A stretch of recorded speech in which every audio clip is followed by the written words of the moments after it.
अस्सलाम वालेकुम नाजरीन, हाईटेक न्यूज के खबरनामे में आपका खैर मकदम है। मैं हूं नेहा खान। नजर डालते हैं आज की अहम खबरों पर।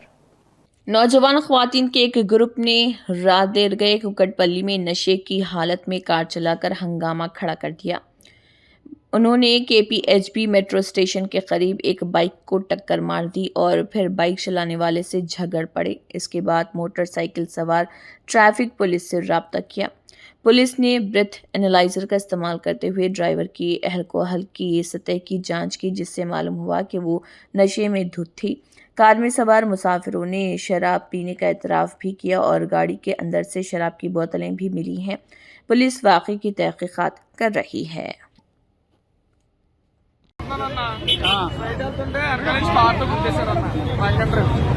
ఎంతమంది ఉన్నారు? ముగ్గురు ఉన్నారన్న. ముగ్గురు ఆడవాళ్ళేనా? తాగేసి ఆడవాళ్ళన్నారన్న, తాగేస్తున్నారు. నీ బండి గుద్దింది? నా బండి, వాళ్ళ బండి, ఈ అన్న బండి, రెండు బళ్ళు.